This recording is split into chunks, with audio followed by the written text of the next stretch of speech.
అందరికీ నమస్కారం. తెలుగు కథామాలకు స్వాగతం. జానకి విముక్తి నవల చదువుతున్నాను. రాసిన వారు రంగనాయకమ్మ గారు. వెంకట్రావు రోజు పేపర్ చూస్తాడు. తనకు రాజకీయాలు తెలిసిననే పోజు కోసం, అసలైతే సినిమా బొమ్మల కోసం. పేపర్ విప్పగానే యాక్సిడెంట్లు, వింత వార్తలు చదువుతాడు. స్త్రీల ఆత్మహత్యల వార్తలు, విడాకుల వార్తలు కుతూహలంగా చదువుతాడు. ఎన్ని చదివినా, ఎన్ని విన్నా, ఎన్ని చూసినా చచ్చేదాకా బుద్ధిరాని వాళ్ళలో వెంకట్రావు మొట్టమొదటివాడు. 10 మంది వెంకట్రావుల్ని ఏరి అందులోంచి తీస్తే మళ్ళీ ఈయనే ప్రథముడు. ప్రథములందరినీ కలిపి మళ్ళీ తీస్తే ఈయన ప్రప్రథముడు. ఇటువంటి కీర్తి ప్రతిష్టలు ఆర్జించడానికి ఈయన చిన్నతనం నుంచి చాలా కృషి చేశాడు. ఈయనకి చిన్నతనంలో చుప్పనాతి సూరయ్య అనే బిరుదు ఉండేది. ఇంకా చాలా బిరుదులున్నప్పటికీ ఈ బిరుదు చాలా ప్రచారం పొందింది. తోటి పిల్లలతో ఆటలాడేటప్పుడు ఒక్కరోజును కూడా తిన్నగా ఆట నియమాలకి కట్టుబడి ఆడేవాడు కాదు. ఎలాగైనా ఎదుటి వాళ్ళ కన్నుగప్పి నెగ్గాలని చూసేవాడు. ఆటలో తను కాస్త వెనకబడితే మొహం ముడిచేసి కొరకొరలాడుతూ తప్పుడు వాదాలకి దిగి బూతులు తిట్టి పోట్లాటలు పెట్టి ఆటంతా చీదర చేసేవాడు. వెంకట్రావుతో స్నేహం చేసే కుర్రాళ్ళు ఇంకెవరితోటి స్నేహాలు చేయకూడదు. ఎవరైనా ఇంకో కొత్త స్నేహితుడితో తిరగటం మొదలుపెట్టారంటే అతని మీద అలకలు, కోపాలు సాధించి చంపేవాడు. లేకపోతే కొత్త కుర్రాడి మీద లేనిపోని నేరాలు చెప్పి దెబ్బలాటల వరకు తెచ్చేవాడు. ఎంతసేపు సినిమాలు, షికార్లు, హోటల్ తీళ్ళు అన్నీ స్నేహితుల ఖర్చు మీదే చేసేయాలని చూసేవాడు. వెంకట్రావుకి స్నేహితులైన వాళ్ళంతా తొందరలోనే చీదర పుట్టి తప్పుకోని వాళ్ళు వెంకట్రావు మీదే ప్రయోగాలు చేయటం ప్రారంభిస్తే ఇతనే వాళ్ళకి మొహం చాటు చేసి వదిలించుకునేవాడు. వెంకట్రావుకి 16 ఏళ్ల వయసున్నప్పుడు ఒకసారి ఒక స్నేహితుడు వెంకట్రావుని సినిమాకి తీసుకెళ్ళి, నేను టికెట్లు తీసుకొస్తాను, నువ్వు 2 యాపిల్ పళ్ళు కొనుక్కురా అని చెప్పి జేబులోంచి డబ్బులు తీసిచ్చి తను టికెట్లు తీసుకోవటానికి వెళ్ళాడు. అతను వచ్చేసరికి వెంకట్రావు అతని చేతిలో ఒక యాపిల్ పండు పెట్టాడు. దాని నిండా డాగులే. ఇలాంటిది తీసావేంరా అంటే, ఏం బాగానే ఉందే అని వాదనకి దిగాడు. ఏది నీ పండు చూపించు అని అతని పండు చూస్తే అది ఎర్రగా నిగనిగలాడుతూ సూర్యబింబంలా మెరిసిపోతోంది. స్నేహితుడు ఇన్ని పరీక్షలు చేస్తాడనుకోలేదు వెంకట్రావు. సరిగ్గా చూడలేదురా అని గొనిగి తప్పుకోవాలని చూశాడు. సరేలే, ఇది ఇచ్చేసి ఇంకొకటి తీసుకుందాంరా అని స్నేహితుడు కొట్టి దగ్గరికి వెళ్తే అక్కడ డాగుల పళ్ళన్నీ వేరే గంపలో ఉన్నాయి. బల్ల నిండా నిగనిగలాడే మంచి పళ్ళున్నాయి. గంపలో పళ్ళ ధర తక్కువ. అది సంగతి. వెంకట్రావు చేసిందేమిటో అర్థం కాగానే ఆ స్నేహితుడు ఉగ్రుడైపోయి వెంకట్రావు ఏదో గొణుగుతున్నా వినిపించుకోకుండా పోరా కుళ్ళు వెధవా అని తిట్టి చేతిలో టికెట్లు అమ్మేసి వెంకట్రావును వదిలేసి నిమిషాల మీద వెళ్ళిపోయాడు. ఆ తర్వాత వెంకట్రావు మిగతా స్నేహితుల దగ్గర అసలు వాడి స్నేహం నేనే మానేశాను అని గొప్పలు చెప్పుకున్నాడు. ఎందుకు మానేసావని వాళ్ళు అడిగితే తలొకరికి తలో రకంగా చెప్పాడు. వెంకట్రావు అదృష్టం కొద్దీ చాలా మంచి స్నేహితులే తగిలారు చిన్నప్పటి నుంచి. వాళ్ళ అదృష్టాల కొద్దీ వాళ్ళు చాలా తొందరగానే వెంకట్రావుని గుర్తించి వదిలేశారు. 2 ఏళ్లు దాటినా అతన్ని అర్థం చేసుకోకుండా అతనితో సహజీవనం చేయగలిగిన ప్రాణి జానకి ఒక్కతే.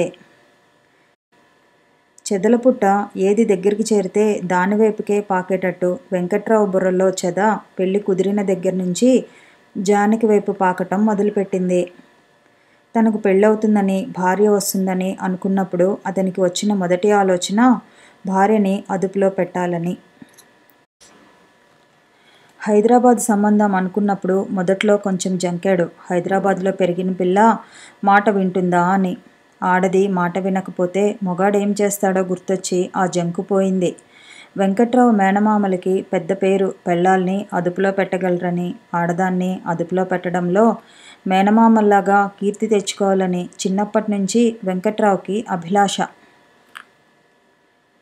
పెళ్ళి అనుకున్నప్పటి నుంచి భార్య ఏదో తప్పు చేయటం, తను కళ్ళెర్ర చేసో లెంపకాయలు వేసో తన దగ్గర మసలవలసిన పద్ధతి తెలియజెప్పటం, ఆ అభిలాషే అతన్ని పెళ్లికి ఎదురు చూసేట్టు చేసింది.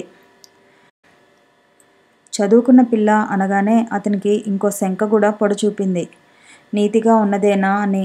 10వ తరగతి వరకే చదివిందని, అది కూడా ఆడపిల్లల బడిలో చదివిందని తెలిసిన తర్వాత ఆ శంక వదులుకున్నాడు. పెళ్ళయ్యే రోజుల్లో తన ఇంటికి రాబోయే భార్య గురించి మరో రకం ఊహలు కూడా ఉండేవి వెంకట్రావుకి. ఆ మనిషి తనకి పాదాలు ఒత్తుతూ ఉంటుంది ఒకసారి, తను స్నానం చేస్తుంటే కాళ్ళు తోముతూ ఉంటుంది ఒకసారి. అతని పెద్ద మేనమామ భార్య అలాగే చేసేది. తన భార్య తనకు అన్నం వడ్డించి తలుపు పక్కన నిలబడుతుంది ఒకసారి. చీపురు పట్టుకుని నేలంతా ఊడుస్తూ ఉంటుంది ఒకసారి. తను చేయి పట్టుకుని దగ్గరికి లాగితే మాట్లాడకుండా పక్కన పడుకుంటుంది ఒకసారి. ఇంకా కొన్ని ఊహలు. అత్తింట్లో తనని చూడగానే అందరూ కలవల పడిపోతారు. అత్తగారు రకరకాల కూరలు వండుతూ ఉంటుంది. మామగారు బజారుకు వెళ్ళి ఏమిటేమిటో సరుకులు మోసుకొస్తూ ఉంటాడు. బావమరిది ఎప్పుడు తన వెనకాలే తిరుగుతూ ఎన్నెన్నో కబుర్లు చెప్తూ ఉంటాడు. తన భార్య పట్టుచీరో జరీ చీరో కట్టుకుని కాళ్ళకి పసుపు రాసుకుని ఇంత బొట్టు పెట్టుకుని కాఫీ అందిస్తుంది, మంచినీళ్ళు అందిస్తుంది, భోజనం వడ్డిస్తుంది. తనకి కావలసినవన్నీ అమరుస్తూ తిరుగుతుంది. ఏదీ అమరకపోతే తనకెక్కడ కోపం వస్తుందోనని భయభక్తులతో మసులుతుంది. పెళ్ళికొడుకు ఊహలు ఇలా ఉంటే పెళ్లి కూతురు పరిస్థితి వేరు. జానకి ఇన్ని రకాల ఊహలు లేవు. జానకి ఊహల్లో అంతా సిగ్గే. ఆలోచన తోచనంత సిగ్గు. ఎప్పుడన్నా తలుక్కున మెరిసినట్టు ఒక ఊహ. తను పాటలు పాడుతుంటే అతను ఆశ్చర్యంగా చూస్తాడని.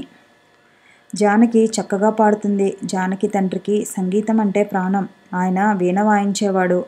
పాతతరం వాళ్ళ పాటల రికార్డులు కొన్ని సేకరించి ఎంతో జాగ్రత్తగా ఉంచాడు. జానకి వర్ణాల దాకా నేర్చుకున్న సంగీతంతోనే చక్కగా పాడటం వచ్చింది. తనకి పెళ్ళి అనుకున్నప్పుడు జానకి ఊహ అతను తన పాటలు వింటాడన్నదే. ఇంటి ముందు షామియానాలు వేస్తారు, సన్నాయి వాయిస్తారు. అత్తరు సాయిబు దగ్గర అత్తరు సెంట్లు కొంటారు. వాళ్ళ మేనత్త కూతురు పెళ్ళికి అలాగే సెంట్లు కొన్నారు. టైలరు తన జాకెట్లన్నీ కుట్టిచ్చేస్తాడు. చుట్టాలందరూ వస్తారు. తన స్నేహితురాళ్ళందరూ వచ్చి ఇక్కడే అన్నాలు తింటారు. ఇల్లంతా నవ్వులు, వంటలు, మల్లెపువ్వుల దండలు, కర్పూరం పరిమళాలు, వేళ్లాకోలాలు. పెళ్లి ఊహంతా పెళ్లి సందడి, సన్నాయి సంగీతం, ముసిముసి నవ్వులు అంతే. జానకి జీవితం వెంకట్రావు జీవితంతో ముడిపడి ఆమె ఊహలు అబద్ధాలే, అతని ఊహలు నిజాలయ్యాయి.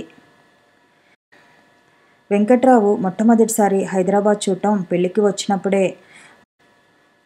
ఆ నగరం అతనికి వాళ్ళ పెంటపాడు కన్నా పెద్ద గొప్పగా అనిపించలేదు. ఆ నగరంలో ఏ విషయానికి అతనికి సంభ్రమాశ్చర్యాలు కలగలేదు. బ్రహ్మాండమైన బిల్డింగుల్ని తనకేం లెక్కలేనట్టు చూసేవాడు.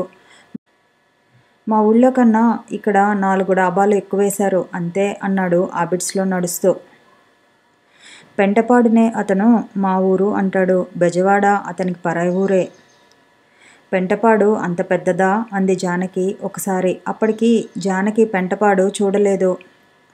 అప్పుడు జానకి ఇంకా 3 ఏళ్ళు చిన్నది. 3 ఏళ్లలో రాగల అనుభవాలేమీ లేనిది. అప్పుడు మాటికి మాటికి నవ్వేది. ఇంకా ఏడుపులు మొదలవని కొత్త రోజులవి. అతని మాటలకు ఎంత ఆశ్చర్యం వేసినా తెలివి తక్కువ నవ్వులు నవ్వేది.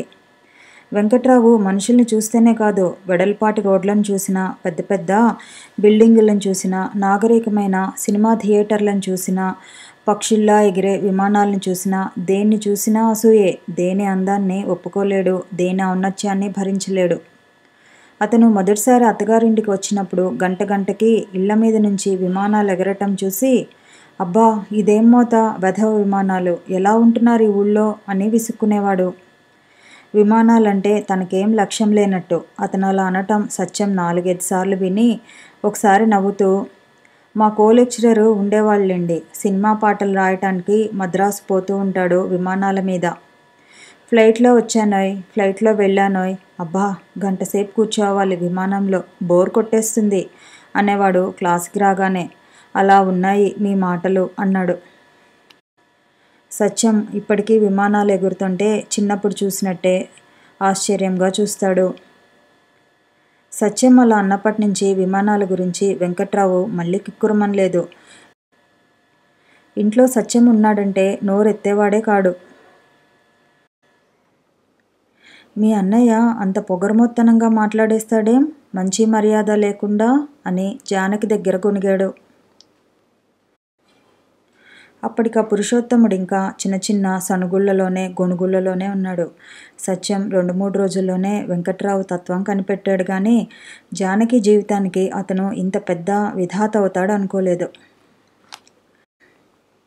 సత్యం ఒకసారి వెంకట్రావుతో హాస్యానికన్నట్టుగా మీరెప్పుడన్నా విమానం ఎక్కారా అన్నాడు.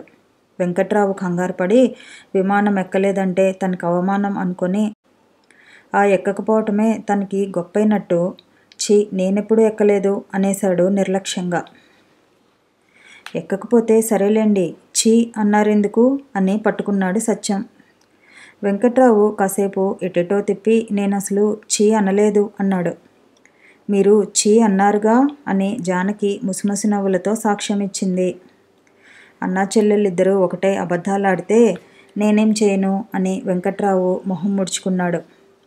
నవ్వులాట కాస్త దెబ్బలాట కాబోయేసరికి సత్యం సంభాషణ చాలించి లేచిపోయాడు. వెంకట్రావు ఒడ్డున పడి తేలిగ్గా ఊపిరి పీల్చుకున్నాడు. వెంకట్రావుకి అత్తగారింట్లో ఇంకో సంగతి ఆశ్చర్యంగా ఉండేది. సత్యం అతన్ని బావగారు అని పిలిచేవాడు కాడు. ఏవండి అనో వెంకట్రావు గారు అనో పిలుస్తుంటే తన అత్తామామ కొడుకుని కేకలేకుండా ఊరుకోవటం వెంకట్రావుకి పెద్ద ఆశ్చర్యం. ఆశ్చర్యం కన్నా ఎక్కువ ఆగ్రహం.